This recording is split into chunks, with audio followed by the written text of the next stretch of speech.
Hey, what's up? It's been a while since I've posted on this channel, so I kind of wanted to just give a little update on what's going on. I am really into reenacting. I've been collecting stuff behind the scene like while I was gone for a while now, from World War One, World War Two, Vietnam, and I often find that sometimes I want to watch videos on a lot of this stuff to learn more about it, but there isn't really a lot of it on YouTube. So I wanted to just kind of throw this out here, make a video that I wish was out there so I could use when I was getting into the hobby, and just kind of give the history behind all these pieces. So this is my K Company 75th Ranger Regiment impression from 1969. They would have been attached to the 4th Infantry Division. In fact, originally they were Easy Company of the 58th Infantry Regiment of the 4th Infantry Division. And in 1969, February, they combined all of the lrps into one regiment, the 75th Regiment, and that's where the Rangers were born from. So this cannot kind of be seen as two different impressions. I have my actually on patrol stuff and then my back at base stuff. So I'm probably just going to work left to right. Like I said, this video is going to be like really low effort. Just kind of want to put it out there, see how it goes. If it goes good, maybe I'll start making videos, more long form content, and show off some more of the kits that I have. So starting right here, we have our M1 helmet, the Mitchell helmet cover, or, well, this is Vine Leaf. The underside, a lot of people don't realize, is the Mitchell pattern right there. So this is original. You would not really see it worn on recondo missions. Instead, that would be an at the base thing if you ever get shelled. So it's just nice to have.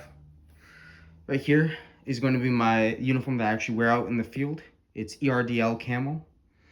I have both the green dominant and the brown dominant. This camouflage was actually invented back in 1948 for the US military, and they just never got around to adopting or using it until Vietnam.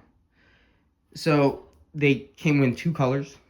The green dominant, which has this lime green color, and then the brown dominant, which has this tan, sometimes called Highland and Lowland. These were not official designations.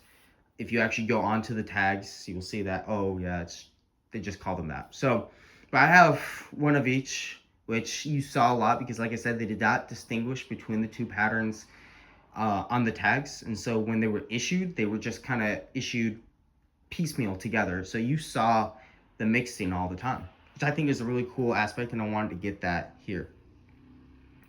Right here, I have my at the base boots. So McNamara boots, original 1966 dated, if you can find them. These were standard issue. When the war first broke out, they quickly figured out a full leather boot just falls apart in the wet, humid climate of Vietnam, and that's when they came out with the notorious and just amazing jungle boot. But you still see these issued to things like vehicle crew or worn on base as your secondary boot, but not really so much in the field past 1966. These are my, and it should be noted that pretty much all of this stuff is original unless I say it's not. And these are my original jungle boots, Vibram sole. This will be the third pattern because of the stitching on the side. Pretty cool. You can tell an original by looking back there. You see that heel. That's a great indicator of an original versus a reproduction. You can see the stamp. Pretty cool. Right here, I have a sandbag. The green nylon sandbags actually came out in 1969, so it's perfect. This is my Type 1 hot weather cap. Once again, this is really something you see worn in the, in the base camp, not so much in the field, because it was replaced as field use, or for field use, with the boonie cap, which we'll get to. Now, an interesting thing about K companies, they would all be wearing this sort of cowboy bush cap. They all got them custom made in theater. And you saw plain green ones, or frog skin ones, like this. This one, it's hard to tell if it's an original or a post-war sort of, design influenced civilian one. It's definitely going to be at the from the 70s at the latest, but I don't know if it's theater made for sure. So I'm just being honest about that. I don't know if it's a true theater made one or not, but either way, it looks really awesome and definitely fits the part. And they always wore these little bush caps when they were back at base, so it's kind of a unique little thing for K Company. Yeah, here I have my M56 loadout. I got a K-bar, which it's kind of seen as a Marine thing, but you could at the PX buy K-bars. They made them, and so you saw a lot of Army guys actually running K-bars, and I think they're a great knife, so I wanted to run that. M56 suspenders, M56 belt. We got 2 of our pouches here for they're meant to be universal pouches. Can fit bar mags, M14 mags, and M16 mags all in there. Pretty cool. Compass. I have an original bandage in there as well.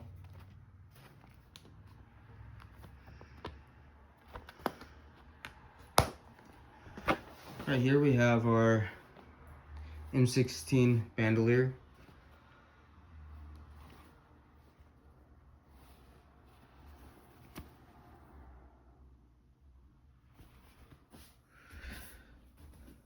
We got a daisy rope.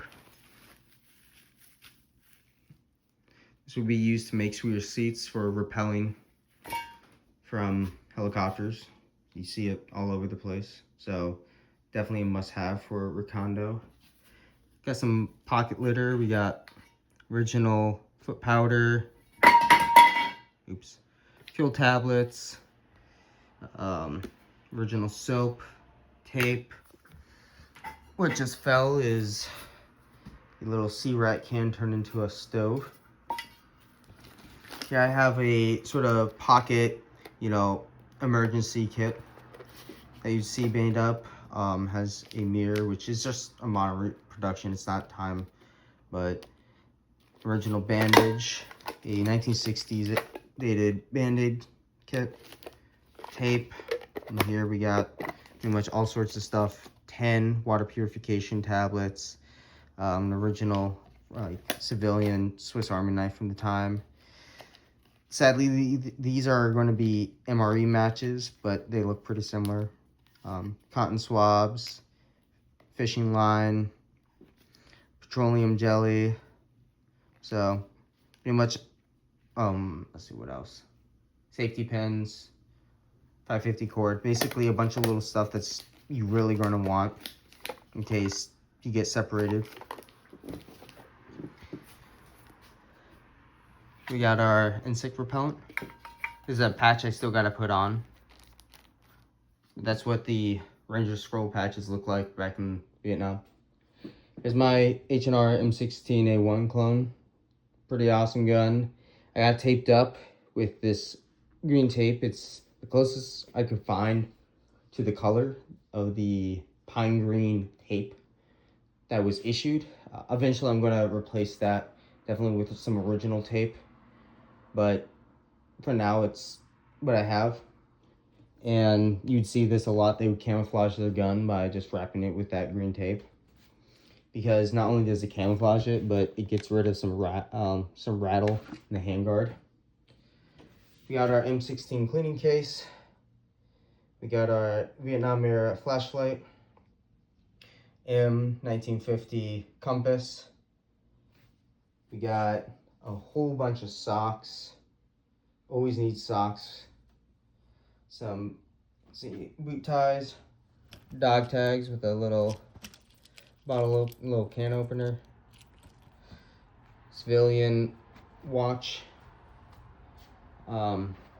This is going to be a bandage, military issued bandage that you'd see a lot used as scarves.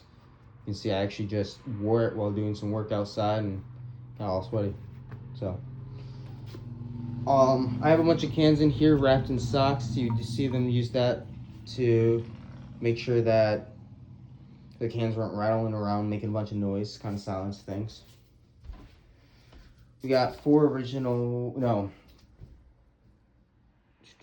this is a reproduction, but all of these are different dated original canteens. That's 74, so that one's a post-war. 76. And 65. This is my boonie cap. You still see a lot of OD green boonie caps worn by Rangers.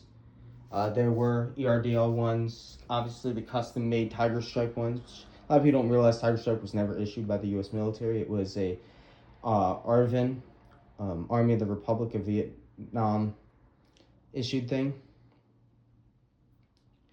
And we just kind of had, like, Special Forces would often get some fabric from in theater and have their own uniforms made by local tailors. Here I have my OD green uniform, third pattern ripstop. Those are the pants with the standard issue military belt. And this is my jacket. You'd still see OD green worn back at base. So that's why I have that. You know, I can rock that with the boonie cap and the good old leather boots, and that's a real comfortable, nice look. I have my M56 butt pack. You never really use it. It was issued, but not really used. Here's my lightweight ruck with the frame. Awesome. I absolutely love these things. They're so cool and kind of my obsession right now. On it, I have my issued bayonet, M8A1, and M56 E-tool, all original, kind of strapped on there. Got canteen cover with the canteen cup in there, strapped on the side, one on each side. And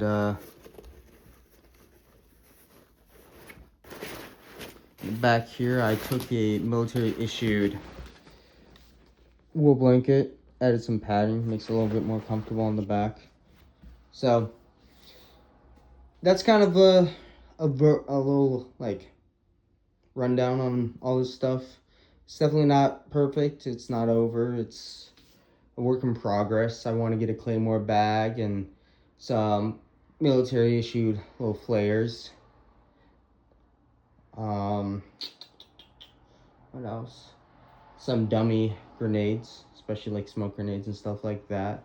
Basically just all the little cosmetic things, little cheap 3D printed stuff, make them look good and add a little bit more authenticity to the kit.